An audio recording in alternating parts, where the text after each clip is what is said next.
ನಮಸ್ಕಾರ ಪ್ರಿಯ ವೀಕ್ಷಕರೇ, ನಾನು ನಿಮ್ಮ ಭುವನಾನು ಲೋಕೇಶ್. ಈ ಒಂದು ಮಾಸ ಭವಿಷ್ಯದಲ್ಲಿ ರಾಶಿ ಭವಿಷ್ಯಗಳನ್ನು ತಿಳ್ಕೊಳ್ಬೇಕು ಅನ್ನುವಂಥದ್ದಾದರೆ ಇವತ್ತಿನ ಒಂದು ವಿಡಿಯೋದಲ್ಲಿ ಆಗಸ್ಟ್ ತಿಂಗಳ ಒಂದು ಮಾಸ ಭವಿಷ್ಯ ಅನ್ನುವಂಥದ್ದು ಸಿಂಹ ರಾಶಿಯವರಿಗೆ ಹೇಗಿದೆ ಅನ್ನೋದನ್ನು ನಾವು ನೋಡಬೇಕಾಗತ್ತೆ. ಸಿಂಹ ರಾಶಿಯವರಿಗೆ 2025ನೇ ಇಸ್ವಿಯಲ್ಲಿ ಆಗಸ್ಟ್ ತಿಂಗಳ ಒಂದು ಮಾಸ ಭವಿಷ್ಯ ಅನ್ನುವಂಥದ್ದು ಹೇಗಿದೆ, ಅನುಕೂಲಕರವಾಗಿದೆಯಾ ಅನಾನುಕೂಲಕರವಾಗಿದೆಯಾ ಹೇಗಿದೆ ಅನ್ನೋದನ್ನು ನಾವು ಇವತ್ತಿನ ಒಂದು ವಿಡಿಯೋ ಮೂಲಕವಾಗಿ ತಿಳ್ಕೊಳ್ಳೋಣ. ಈ ಒಂದು ಸಿಂಹ ರಾಶಿಯಲ್ಲಿ ಇರುವಂತಹವರಿಗೆ ಆಗಸ್ಟ್ ತಿಂಗಳು ಅನ್ನುವಂಥದ್ದು ಸಾಮಾನ್ಯವಾಗಿ ಸರಾಸರಿಗಿಂತ ಮಿಶ್ರಮ ಅಥವಾ ಸ್ವಲ್ಪ ದುರ್ಬಲ ಫಲಿತಾಂಶಗಳನ್ನು ನೀಡಬಹುದಾದಂತಾಗಿರುತ್ತದೆ. ನಿಮ್ಮ ವೃತ್ತಿಯ ಮನೆಯಲ್ಲಿ ಅಧಿಪತಿಯಾಗಿರುವಂಥವನು ಈ ತಿಂಗಳು ಆಗಸ್ಟ್ 21ರವರೆಗೂ ಲಾಭದ ಮನೆಯಲ್ಲಿರ್ತಾನೆ. ಸಾಮಾನ್ಯವಾಗಿ ಇದನ್ನು ಉತ್ತಮ ಮತ್ತು ಅನುಕೂಲಕರ ಪರಿಸ್ಥಿತಿ ಎಂದು ಪರಿಗಣಿಸಲಾಗ್ತಾ ಇದೆ. ಆದ್ದರಿಂದ ಈ ಅವಧಿಯಲ್ಲಿ ನಿಮ್ಮ ಕೆಲಸದ ಕ್ಷೇತ್ರಗಳಲ್ಲಿ ನೀವು ಸಾಕಷ್ಟು ಉತ್ತಮವಾಗಿ ಕಾರ್ಯನಿರ್ವಹಿಸಲು ಸಾಧ್ಯವಾಗ್ತದೆ. ನಿಮಗೆ ಟೋಟಲ್ ಆಗಿ ನೋಡ್ಕೊಳ್ಳೋದಾದರೆ ಮಧ್ಯಮ ಫಲಿತಾಂಶ ಅಂತ ಹೇಳಿದ್ದಾರೆ.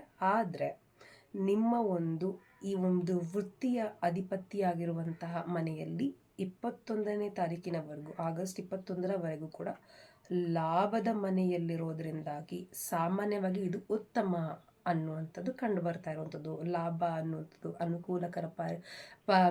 ಅನುಕೂಲಕರವಾದಂತಹ ಒಂದು ಪರಿಸ್ಥಿತಿ ಅನ್ನುವಂಥದ್ದನ್ನು ಈ ಮೂಲಕವಾಗಿ ನಾವು ತಿಳ್ಕೊಳ್ಳುವಂಥದ್ದಾಗಿರ್ತದೆ. ನೀವು ಕೆಲಸದಲ್ಲಿ ಎಲ್ಲ ಕ್ಷೇತ್ರಗಳಲ್ಲೂ ಕೂಡ ಕೆಲಸದಲ್ಲಿರುವಂತಹವರು ಸಾಕಷ್ಟು ಅನುಕೂಲವನ್ನು ಉತ್ತಮ ಕಾರ್ಯನಿರ್ವಹಿಸಲು ಸಾಧ್ಯವಾಗುವಂಥದ್ದಾಗ್ತಾ ಹೋಗ್ತದೆ. ಇನ್ನು 7ನೇ ಮನೆಯಲ್ಲಿ ರಾಹು ಈ ರೀತಿಯಾಗಿ ಇರೋದರಿಂದಾಗಿ ಅಧಿಪತಿಯಾಗಿರುವಂಥ ಶನಿ 8ನೇ ಮನೆಯಲ್ಲಿ ಹಿಮ್ಮುಖ ಚಲನೆ ಇರೋದರಿಂದಾಗಿ ಯಾವುದೇ ಹೊಸ ಹೂಡಿಕೆ ಅಥವಾ ವ್ಯವಹಾರಕ್ಕೆ ಒಳ್ಳೆಯದಲ್ಲ. ಈ ಇನ್ವೆಸ್ಟ್ಮೆಂಟ್ ಮಾಡುವಂಥದ್ದು ಅಥವಾ ಬಿಸ್ನೆಸ್ ಮಾಡುವಂತಹವ್ರಿಗೆ ಇದು ಅನುಕೂಲಕರವಾದಂತಹ ಸಂದರ್ಭ ಆಗಿರೋದಿಲ್ಲ. ಇನ್ನು ವಿದ್ಯಾರ್ಥಿಗಳಿಗೆ ನೋಡುವಂಥದ್ದಾದರೆ ಸಿಂಹ ರಾಶಿಯಲ್ಲಿರುವಂತಹವರಿಗೆ ವಿದ್ಯಾರ್ಥಿಗಳಿಗೆ ಈ ಒಂದು ಉನ್ನತ ಶಿಕ್ಷಣವನ್ನು ಪಡಿಬೇಕು ಅಂತ ಆಸೆ ಇರುವಂತಹ ವಿದ್ಯಾರ್ಥಿಗಳಿಗಾಗಲಿ ಅಥವಾ ಸಾಮಾನ್ಯ ವಿದ್ಯಾರ್ಥಿಗಳಿಗೆ ಆಗಲಿ ಈ ಎರಡು ರೀತಿಯ ವಿದ್ಯಾರ್ಥಿಗಳಿಗೂ ಕೂಡ ಉತ್ತಮವಾದಂತಹ ಫಲಿತಾಂಶವನ್ನು ಪಡೆಯಬಹುದಾದಂತಹ ತಿಂಗಳು ಆಗಸ್ಟ್ ತಿಂಗಳಾಗಿದೆ. ಸಿಂಹ ರಾಶಿಯಲ್ಲಿ ಇರುವಂಥವ್ರಿಗೆ ಕುಟುಂಬದ ವಿಚಾರಗಳಲ್ಲಿ ನೀವು ಸಾಮಾನ್ಯವಾಗಿ ಆಗಸ್ಟ್ ತಿಂಗಳು ದುರ್ಬಲ ಫಲಿತಾಂಶವನ್ನು ಪಡೆಯಬಹುದಾಗಿರ್ತದೆ. ವಿದ್ಯಾರ್ಥಿಗಳಿಗೇನು ಅನುಕೂಲಕರವಾಗಿದೆ. ಕುಟುಂಬದ ವಿಚಾರದಲ್ಲಿ ಸಿಂಹ ರಾಶಿಯವರಿಗೆ ನೋಡಿದಾಗ ಸಾಮಾನ್ಯವಾಗಿ ಆಗಸ್ಟ್ ತಿಂಗಳು ದುರ್ಬಲ ಫಲಿತಾಂಶವನ್ನು ಪಡೆಯಬಹುದಾಗಿರುವಂಥದ್ದಾಗ್ತದೆ.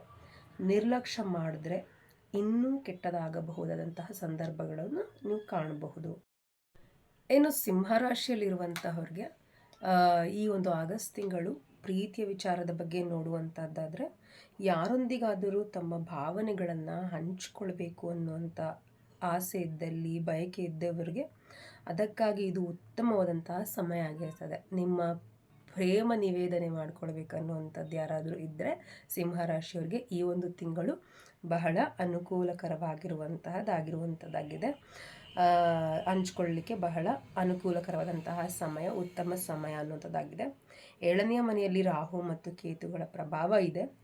ಈ ಎಲ್ಲ ಸಂದರ್ಭಗಳು ಈ ವಿವಾಹಿತರಿಗೆ ಹೇಗೆ ಆಗ್ತಾ ಇದೆ ಅನ್ನೋದನ್ನು ನೋಡೋದಾದರೆ ಈ ವಿವಾಹಿತರ ವಿಷಯಗಳಲ್ಲಿ ಈ ಸಮಸ್ಯೆಗಳು ಉಂಟಾಗಬಹುದು. ಅಂದರೆ ಧನಾತ್ಮಕ ವಿಷಯವೆಂದರೆ ನೀವು ಈ ತಿಂಗಳು ಗುರು ಮತ್ತು ಶುಕ್ರರಿಂದ ಉತ್ತಮ ಹೊಂದಾಣಿಕೆಯನ್ನು ಪಡೆಯುತ್ತೀರಿ.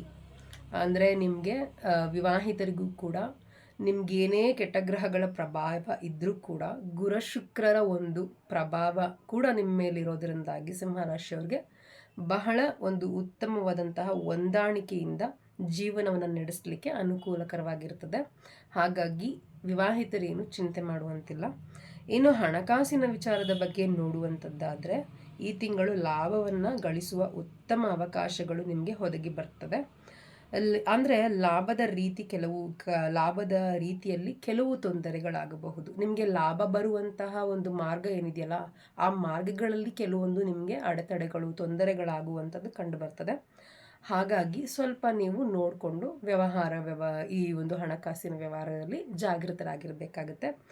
ಇನ್ನು ಆರೋಗ್ಯದ ದೃಷ್ಟಿಕೋನದಿಂದ ನೋಡ್ಕೊಳ್ಳುವಂಥದ್ದಾದರೆ ಈ ಒಂದು ಸಿಂಹ ರಾಶಿಯಲ್ಲಿರುವಂಥವ್ರಿಗೆ ಆಗಸ್ಟ್ ತಿಂಗಳು ನಿಮಗೆ ಹೊಟ್ಟೆ ಅಥವಾ ಮೆದುಳಿಗೆ ಸಂಬಂಧಿಸಿದಂಥ ಕೆಲವು ಸಮಸ್ಯೆಗಳನ್ನು ಹೊಂದಿದ್ದೀರಿ.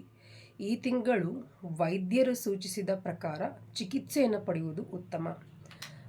ಹೀಗಾಗಿ ನಿಮಗೆ ವೈದ್ಯರ ಸೂಚನೆ ಅನ್ನುವಂಥದ್ದು ಬಹಳ ಮುಖ್ಯವಾಗಿರ್ತದೆ. ಅವ್ರು ಏನು ಹೇಳ್ತಾರೆ ಅದನ್ನು ಫಾಲೋ ಮಾಡೋದ್ರಿಂದಾಗಿ ನಿಮ್ಮ ಆರೋಗ್ಯ ಕೂಡ ಇನ್ನು ನಿಮಗೆ ಉತ್ತಮವಾಗ್ತಾ ಹೋಗ್ತದೆ. ಈ ರೀತಿಯಾಗಿ ಸಿಂಹರಾಶಿಯವರ ಒಂದು ಆಗಸ್ಟ್ ತಿಂಗಳ ಮಾಸ ಭವಿಷ್ಯ ಅನ್ನುವಂತಹದ್ದಿತ್ತು. ಇನ್ನು ಪರಿಹಾರ ಏನಾದರೂ ಮಾಡ್ಕೊಳ್ಬಹುದಾ ಸಿಂಹರಾಶಿಯವರಿಗೆ ಅನ್ನೋಂಥದ್ದು ನೋಡೋದಾದರೆ, ಯಾವಾಗಲೂ ಸತ್ಯವನ್ನು ಮಾತನಾಡಿ ಮತ್ತು ದೇವರನ್ನು ನಿಯಮಿತವಾಗಿ ಪೂಜಿಸಿ. ಆಗ ನಿಮಗೆ ಎಲ್ಲದರಲ್ಲೂ ಕೂಡ ಯಶಸ್ಸನ್ನು ಕಾಣ್ತಾ ಹೋಗ್ತೀರ. ಇನ್ನೂ ಹೆಚ್ಚಿನದಾದಂತಹದ್ದೇನಾದರೂ ಮಾಹಿತಿಯನ್ನು ತಿಳ್ಕೊಳ್ಬೇಕು ಅನ್ನೋದಾದರೆ, ನಿಮ್ಮ ಜೀವನದಲ್ಲಿ ಹೆಚ್ಚಿನ ಸಮಸ್ಯೆಗಳು ಕಂಡು ಬರ್ತಾ ಇದೆ ಅನ್ನುವಂಥದ್ದಾದರೆ, ಆ ಸಮಸ್ಯೆಗಳಿಗೆ ಪರಿಹಾರ ಬೇಕು ಅನ್ನುವಂಥದ್ದಾದರೆ ಕೆಳಗೆ ಕಾಣ್ತಾ ಇರುವಂತಹ ಗುರುಜಿಯ ನಂಬರ್ಗೆ ಕಾಂಟ್ಯಾಕ್ಟ್ ಮಾಡಿ.